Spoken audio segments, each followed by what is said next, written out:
कर्मों का फल। एक ज्ञानवर्धक कहानी।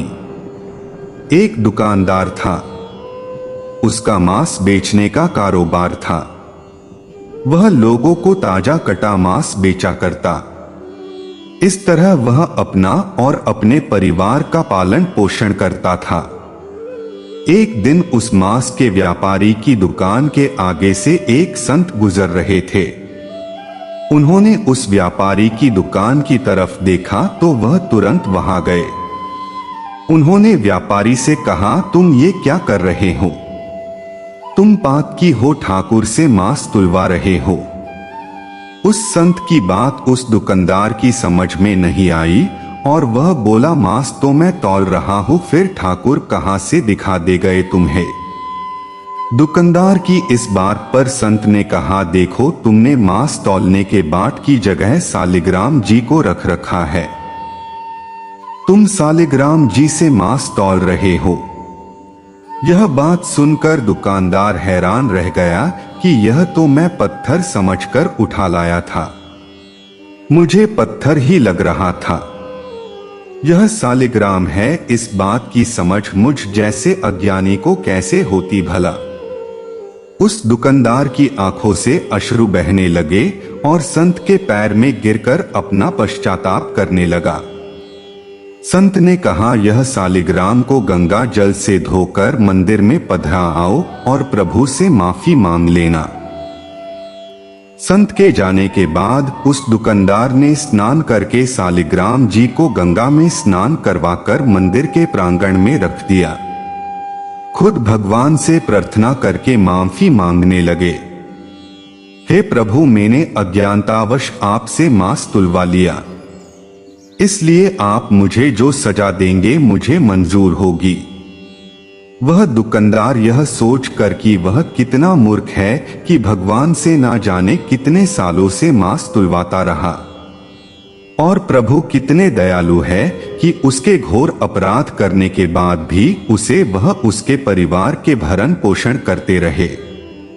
अपनी ग्लानिवश उसने यह निर्णय लिया कि ताउमर वह अब प्रभु भक्ति करके अपने पाप से मुक्ति पालेगा। वह दुकानदार अपनी दुकान अपने बेटों को संभलाकर खुद तीर्थों में निकल पड़ा। वह एक वैरागी की भांति देश दूरी भटकता रहता। एक दिन वह भटकते भटकते एक गांव में पहुंचा। वहां रात्रि विश्राम के लिए शरण मांगकर रुक गया। वह एक घर में उस घर के मालिक की शरण में रुककर रात्रि काट रहा था। वह रात्रि भोजन मकान मालिक से पाकर रात को सोने के लिए उस मकान के आंगन में सो रहा था। तभी अर्ध रात्रि के समय एक महिला उसके समीप आई और उसकी चारपाई पर ही उसके बगल में सो गई। तभी उसकी आंख खुल गई और अपनी चारपाई पर महिला को देख वह तुरंत उठ खड़ा हुआ। मगर जैसे ही वह घबराकर चारपाई से नीचे उतरा, उस महिला ने उसे फिर चारपाई पर खींच लिया। वह महिला बदहवास उसके करीब आती जा रही थी। वह महिला वासना की अग्नि में दधक रही थी। यह सब देख उसने महिला से कहा, आप यह क्या कर रही हो? मैं एक त्यागी संत हूं और तुम इस समय वासना से भरी हो, तुम मुझसे दूर हो जाओ। नहीं तो मैं अभी इसी समय इस घर को त्याग दूंगा। महिला ने संत के रुखे शब्दों को सुना मानो उसे वह तीर की भांति भेद रहे हो। वह लपकती हुई संत को अपने बाहुपाश में समेटकर अपनी मनमानी करने को आतुर हो रही थी। संत ने पूछा, तुम हो कौन और मुझसे इस तरह व्यवहार क्यों कर रही हो?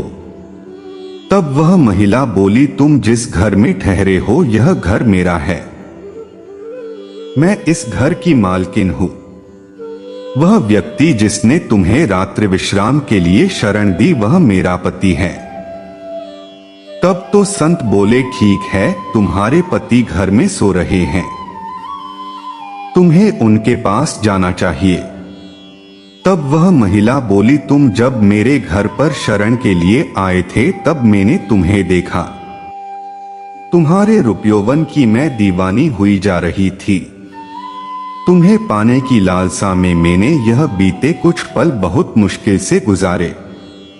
अब तुम्हारा सामीप्य मिल गया तो भला तुम्हें अपने से अलग क्यों करूं। अब उस संत ने उस महिला को समझाने की कोशिश की कि देखो, तुम एक विवाहिता हो, तुम्हारा कर्तव्य पति सेवा है। ऐसे में तुम मुझ जैसे वैरागी को पाना चाहती हो, यहां तुम्हें शरण नहीं मिल सकती।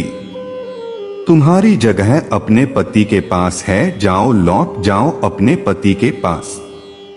वह महिला कुछ सुनने को तैयार ना थी। तब वह बोली, अच्छा, तो मेरे और तुम्हारे बीच मेरा पति आ रहा है। अगर मेरा पति ना होता तो तुम मुझे अपना लेते। वह तुरंत घर के भीतर गई। उस महिला ने घर पर रखी हुई तलवार को उठाया और उस तलवार से पति पर वार कर दिया। उसका पति वहीं मर गया। वह खून से भरी तलवार ले जाकर उस संत को दिखाते हुए बोली, लो, मैंने तुम्हारे और मेरे बीच खड़ी पति रूपी दीवार को नष्ट कर दिया है। मैंने अपने पति का गला काट डाला है। अब वह कभी हम दोनों के बीच में नहीं आ सकेगा। बेचारा वह संत यह सब देख वहां से भागने लगे। बहुत कोशिश के बाद भी संत वहां ना रुके तो उस महिला ने उस तलवार से खुद पर वार किया और सदैव के लिए खत्म हो गई। संत जैसे तैसे वहां से निकलकर भाग गए, परंतु वे उस दिन से बहुत दुखी रहने लगे। उनका दुखी चेहरा देख एक संत ने उन्हें कहा, लगता है तुम बहुत दुखी हो। वह कौन सी बात है जो तुम्हें परेशान कर रही है? हम संतों को अपने दुख से नहीं बल्कि दूसरों के दुख से दुखी होते हैं। तुम्हें ऐसा कौन सा दुख है? तब उस संत ने वह सारी घटना उन संत को सुनाई। संत ने उस संत की बातों को सुनकर ध्यान लगाया तो उनका इस सारी घटना का सार समझ आ गया। वह संत उस संत से बोले, यह सब तो होना ही था, इसमें तुम्हारा कोई दोष नहीं, अब तुम शांत मन भक्ति करो। तब वह संत बोले कि यह सब होना ही था, इसका क्या मतलब? तब वह संत हंसते हुए बोले, तुम मेरे पास बैठो, मैं तुम्हें सब बताता हूं। उन संत ने उस संत से कहा, यह सब तुम्हारे पिछले जन्म का कर्जा था जो उस महिला ने ले लिया। संत बोले, कैसा बदला? तब संत उन्हें बताने लगे, पूर्व जन्म में तुम प्रभु भक्ति के लिए घर बार छोड़कर सूने स्थान में रहते हुए भक्ति करते थे।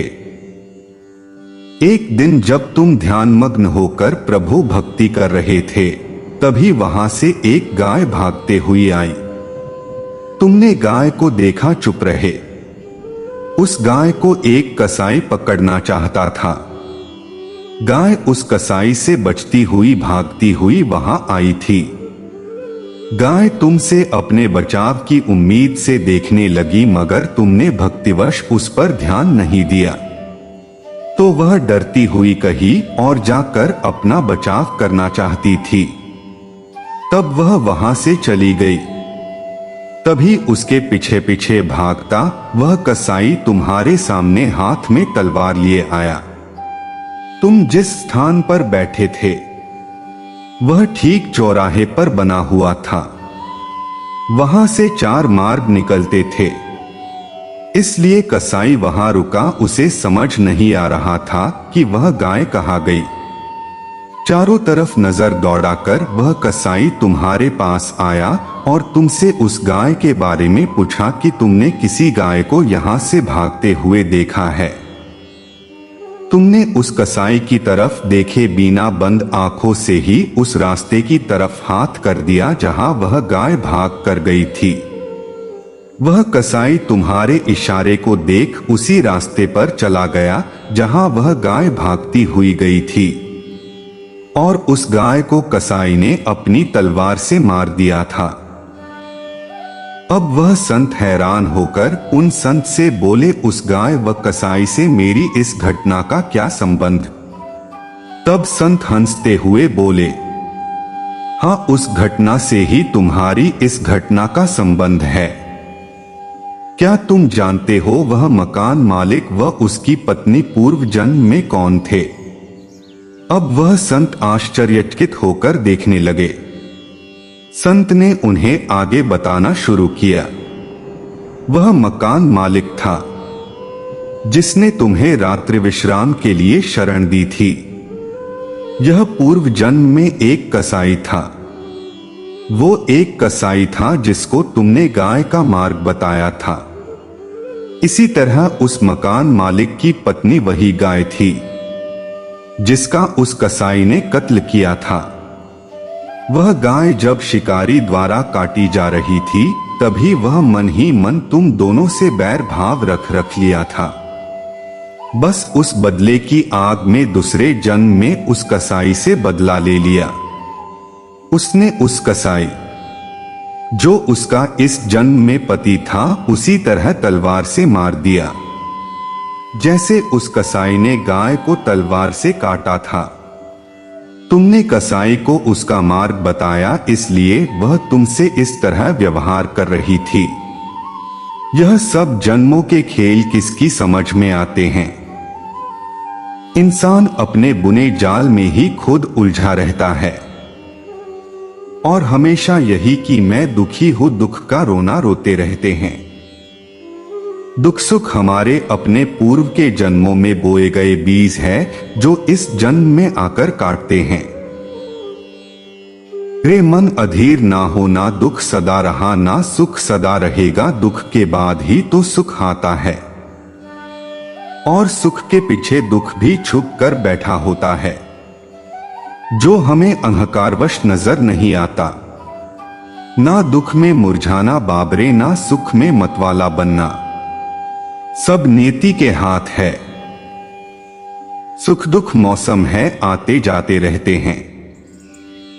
मन के माने हार है, मन के माने जीत। इसलिए अपने को सदैव इस तरह रखो कि सुख दुख की इस श्रृंखला का आप पर प्रभाव ना पड़े।